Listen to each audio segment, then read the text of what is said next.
Que alegria, reunidas, reunidos do Brasil e do mundo, enquanto comunidade ICL, trabalhando a espiritualidade.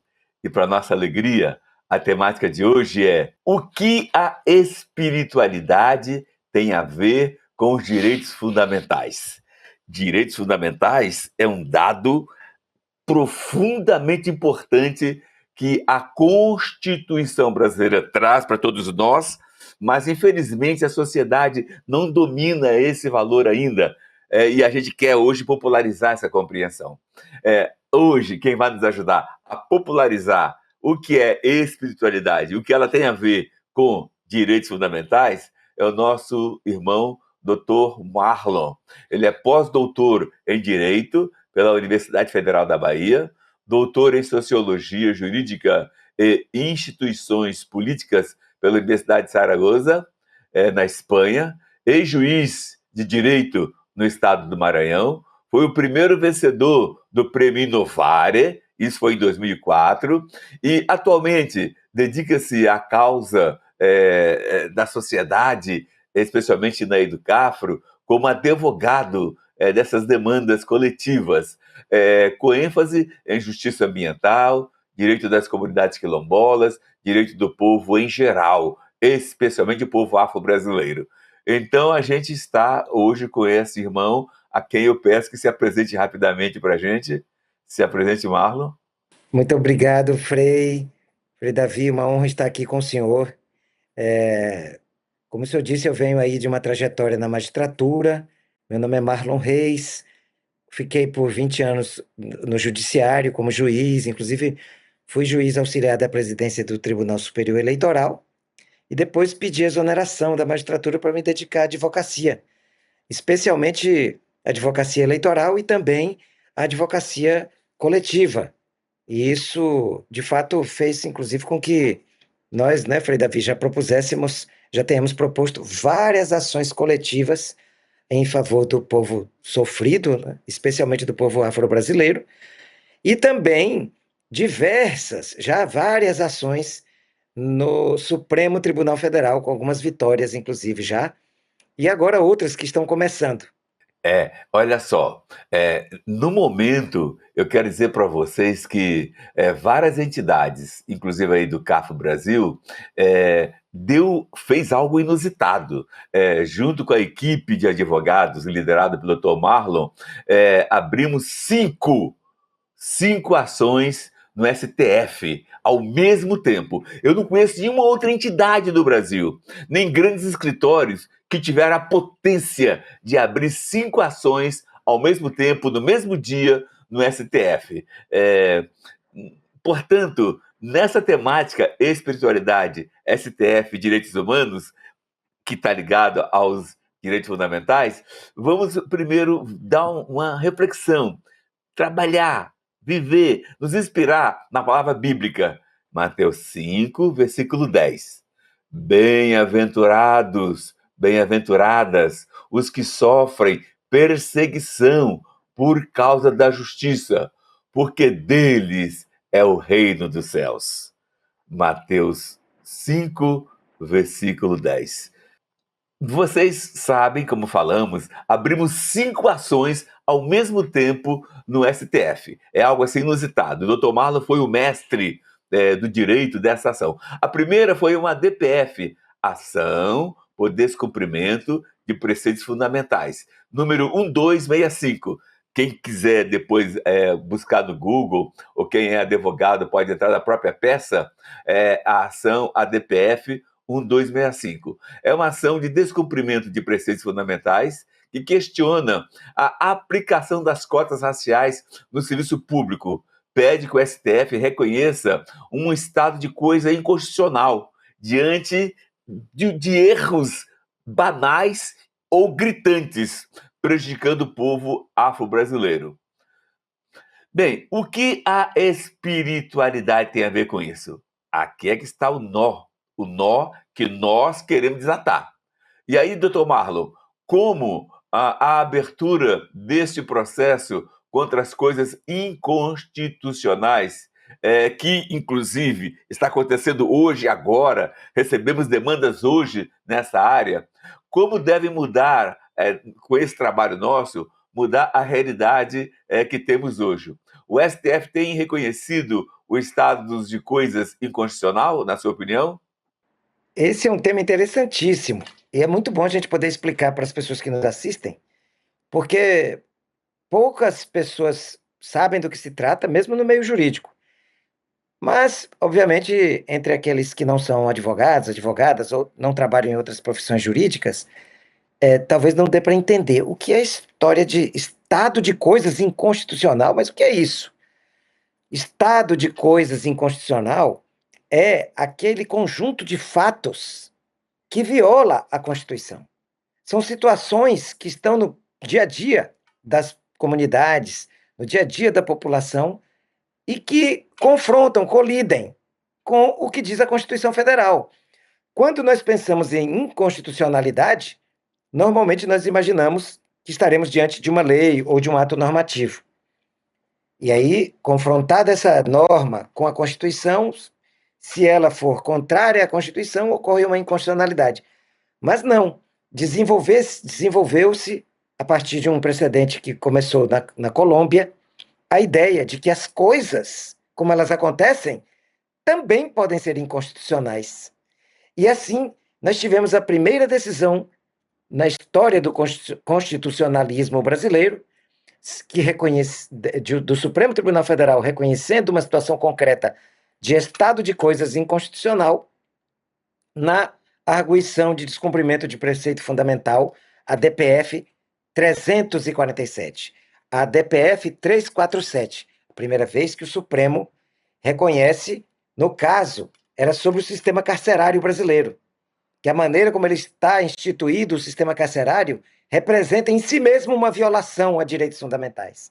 Então, esse foi um precedente formidável que abriu a janela para que outras arguições como essa possam ser feitas, ser formuladas. Essa DPF 1264 trabalha o auto de revista policial, questiona o uso do perfil racial, chamado de racial profile, em abordagens policiais, pedindo que o STF obrigue a lavrura de autos formais de revista pessoal, como mecanismo de controle e transparência. O que é esse perfil racial usado e qual é a medida proposta para combater o perfilamento racial em abordagens policiais?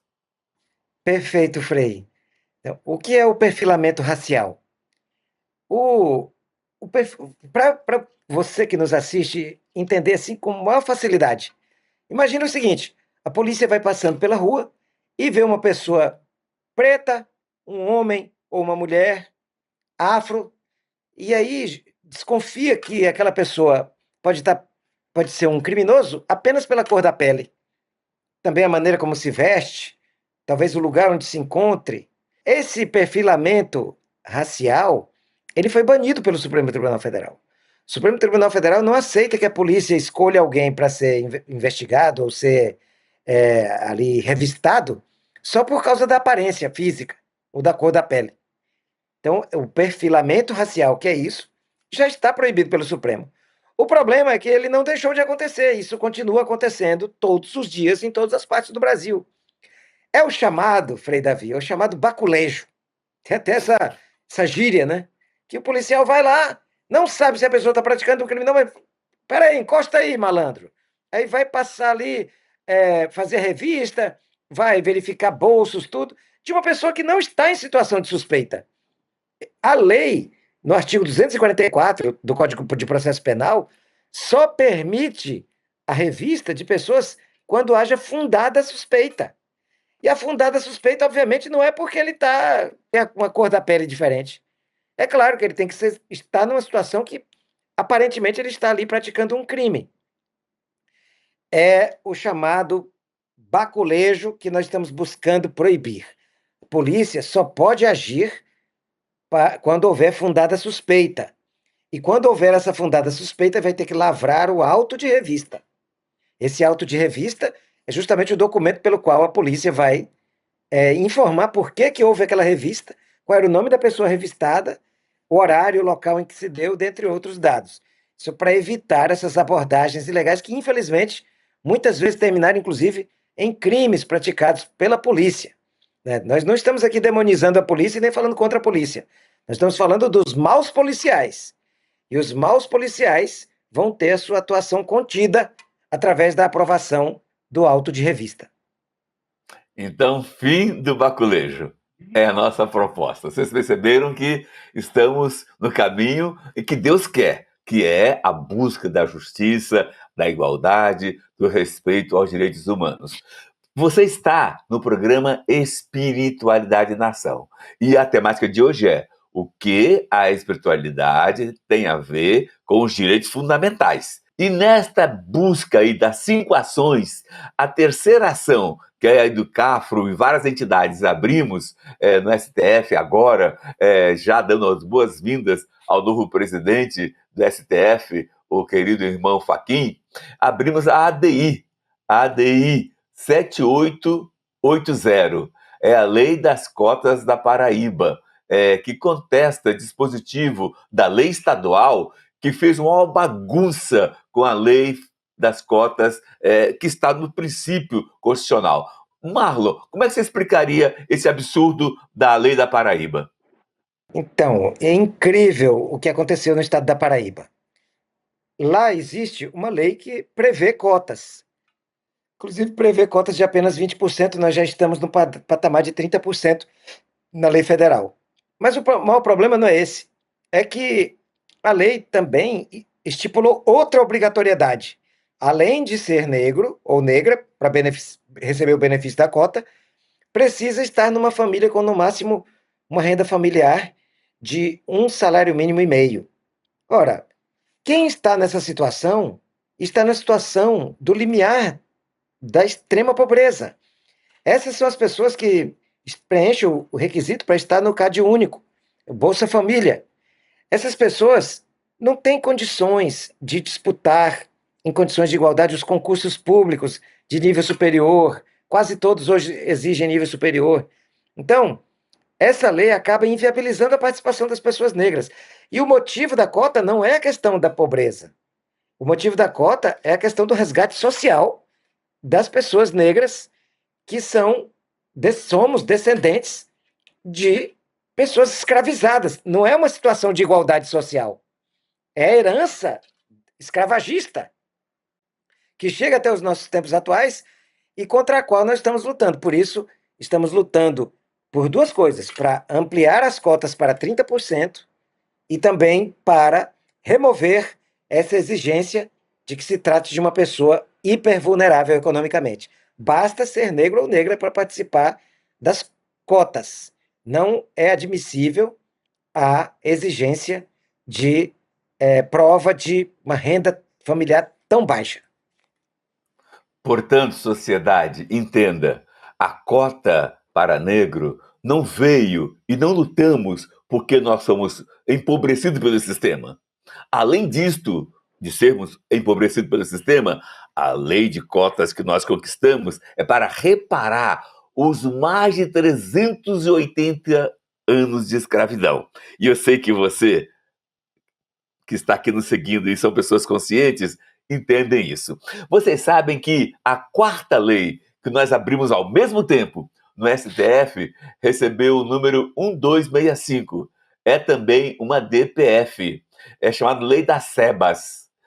Além de questionar a não observância das cotas raciais nas vagas abertas nas instituições privadas de ensino maternal, ensino primário, ensino médio, ensino superior, ela, além de não observar, ou seja, ela recebe isenções fiscais, uma fortuna de dinheiro de isenção para conceder bolsa para pobres. Isso não está acontecendo. E acontece ainda coisa pior do que essa. É isso mesmo, doutor Malo. Quais são as coisas piores que acontecem nas instituições particulares, no Brasil inteiro, usando abusivamente da lei das sebas? Então, muitas instituições particulares, inclusive algumas caríssimas, algumas chegam com mensalidades de 6, 8 mil reais. E nós estamos falando não de universidades, mas de escolas de ensino fundamental e médio. Elas recebem benefícios fiscais que, somados, representam 2,8 bilhões de reais por ano. Então, nós deixamos de ter esse valor que poderia estar indo para as universidades, para as escolas. 2,8 bilhões de reais deixam de ser recolhidos todos os anos pela concessão do certificado de beneficência social, né, da lei do SEBAS. Esse certificado, ele, para ser observado, para ele ser recebido, a escola precisa observar alguns pressupostos. E dois deles, na nossa visão, não estão sendo observados de maneira alguma, que são o pressuposto de que essas cotas observem também o critério racial. Nós estamos pedindo que sejam estabelecidas provas para que seja possível incluir nessas vagas pessoas negras, porque não há hoje sinal nenhum. Eu uso essa expressão na petição inicial, Frei Davi. Nós estamos diante de um apagão de dados.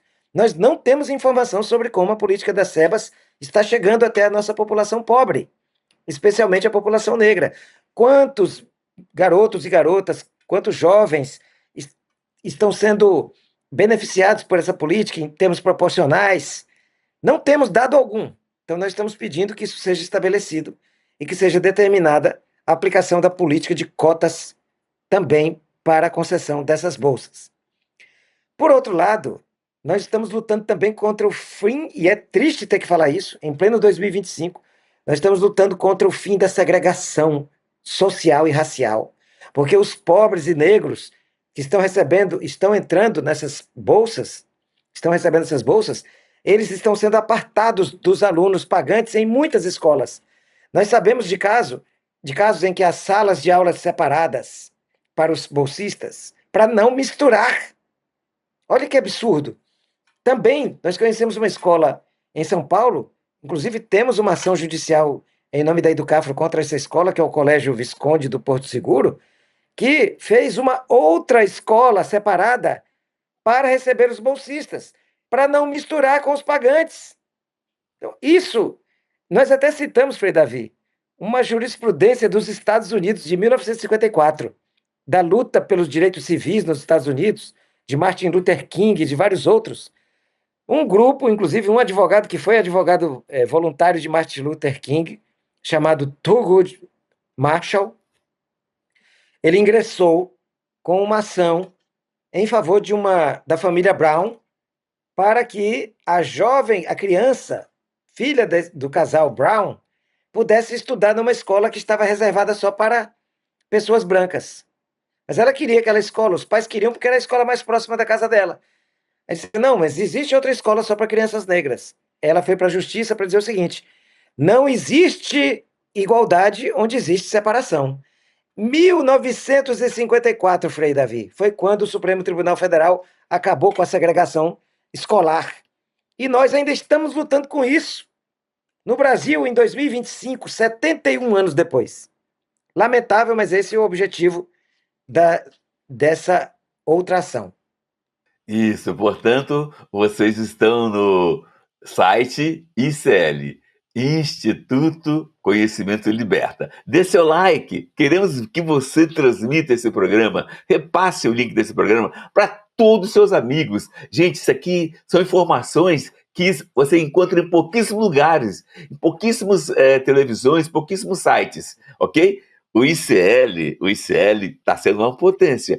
E inclusive, tenho certeza que você viu Vai para Cuba, Eduardo. Viu ou não viu? Pois é, agora está vindo uma nova provocação positiva. Vai para a Argentina, Eduardo. Ou seja, Eduardo fez as malas e com toda a equipe de produção foram para a Argentina revelar a verdade por trás da maioria das fake news que circulam o mundo inteiro a partir da Argentina.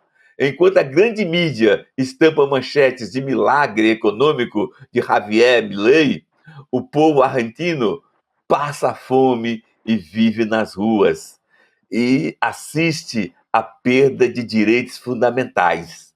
Olha aqui o diálogo, direitos fundamentais. Isso, para nós, é a ascensão exacerbada do autoritarismo. Portanto, nós queremos que todos vocês assistam à estreia internacional e gratuita do Vai para a Argentina. E olha, vai ser dia 9 de outubro. Agora, quinta-feira, às 8 horas. E temos certeza que você vai já agora se inscrever nesse link e garantir sua vaga, porque você sabe que é um desafio a limite, né? E queremos a sua participação com muita alegria, com muito entusiasmo, com muita determinação. Portanto, vai para a Argentina, Eduardo, e vamos juntos ver a pré-estreia internacional gratuita, 9 de outubro, 8 horas, aqui no ICL. Marlon, a quinta ação chama-se uma ADC. Por que esse nome ADC? E recebeu o número 99. Ela enfrenta o problema das vagas para negro em cartório. É isso mesmo, Marlon? Nós estamos afirmando, Frei Davi, nessa ADC 99, o direito das pessoas que ingressaram na carreira de cartorários de ter uma mobilidade de um cartório para o outro, é o que se chama de concurso de remoção, com a observação também da política de cotas. O que é a ADC? A ADC é Ação Declaratória de Constitucionalidade. Nessa ADC 99, nós estamos pedindo que o Supremo Tribunal Federal declare a constitucionalidade de uma norma, que é uma resolução do Conselho Nacional de Justiça, que estabelece o direito de essas pessoas que já estão dentro da carreira dos cartórios de disputarem vagas em grandes cartórios, vagas que são abertas depois de eles ingressarem na carreira por meio de concurso. Eles também disputarão o concurso interno de remoção, observada a política de cotas. Isso é muito importante, é uma grande conquista que nós estamos buscando também para o povo negro, porque esses cartórios ricos, digamos assim, alguns com milhões de reais de movimentação mensal, eles acabam ficando só para uma parcela da população privilegiada. E não pode ser assim. É preciso dividir, distribuir esse acesso entre as diversas camadas da população. Não pode ficar só para a população, a parte da população mais privilegiada. É isso que nós buscamos nessa ADC 99. Bem, gente, vocês viram aí a ADC 99 que foca no tema dos cartórios. Vamos ver um vídeo que dá uma luz tremenda e faz um apelo a todos os afro-brasileiros com referência ao concurso de cartório que vem aí. Vamos ver o vídeo? A pergunta é uma só. Eu vou começar com o querido irmão Frei Davi. Como a fé pode ser um instrumento de transformação da sociedade? Como a fé pode ser um instrumento de revolução? Eu entendo que hoje o maior problema dos cristãos, de qualquer tendência, é superficialidade no servir ao reino de Deus. E eu preparei a palestra dias atrás, mas já mudei 3 vezes a redação. E agora o Edu, com essa introdução, me obrigou a mudar a 4ª vez. Gente, veja só, a fé tem que ser revolucionária. O programa que eu e Edu dirigíamos, eu até atrevidamente falo que foi o primeiro programa do ICL, chama-se Espiritualidade na Ação.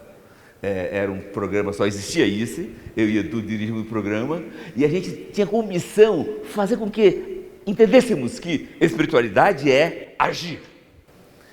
E aí, gente, eu mudei agora a minha fala, viu? Gente, olha só, por força da espiritualidade, vocês sabem que nós conquistamos uma coisa chamada cota para negro ser tabelião nos cartórios. Gente, tem 2 maneiras de você ficar rico no Brasil. Primeira maneira, abrindo uma boca de fumo. Ninguém faz isso não, tá? Por favor, hein? Segunda maneira, sendo tabelião. Tabelião, gente! Por que a maioria dos que concorrem ao concurso tabelião são os desembargadores juízes? E aí, gente, só foi nós negros conquistarmos a cota para negro para ser tabelião? O sistema cruel criou 500 artimanhas para passar a perna em nós. E a última artimanha, tem polícia aqui no auditório? Eu vou falar. A última artimanha veio do presidente do Tribunal de Justiça de Minas Gerais. Tinha mais de 700 vagas para tabelião para ir para concurso público.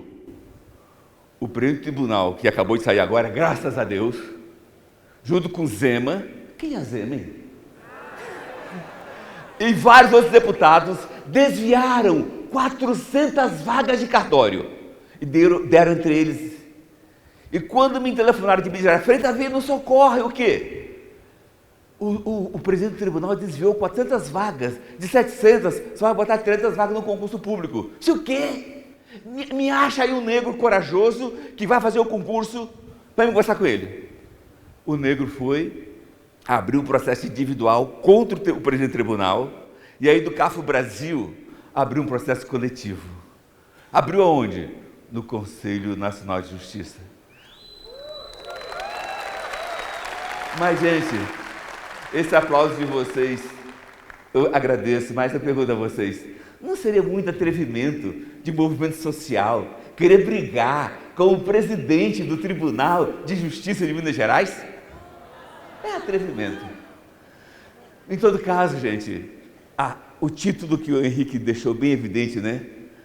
O poder revolucionário da fé. Reunimos em grupo, rezamos, refletimos, falamos, vamos agir! E abrimos um processo contra o presidente de Minas Gerais. E o resultado? Ganhamos de tudo a zero.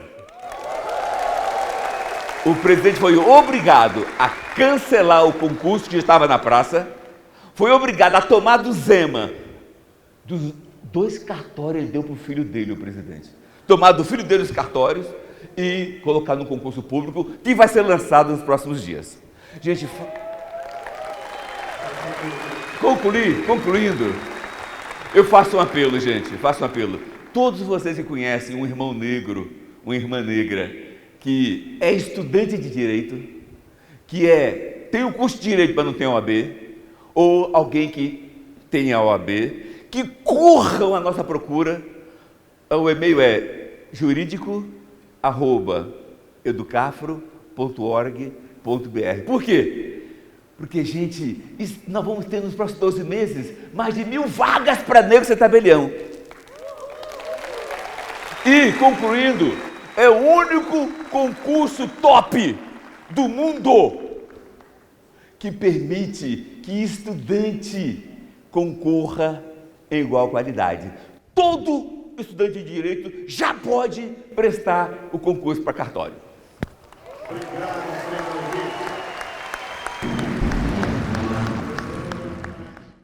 Muito bom. Como vocês viram, foram 5 ações potentes e que vai trazer e construir um Brasil melhor.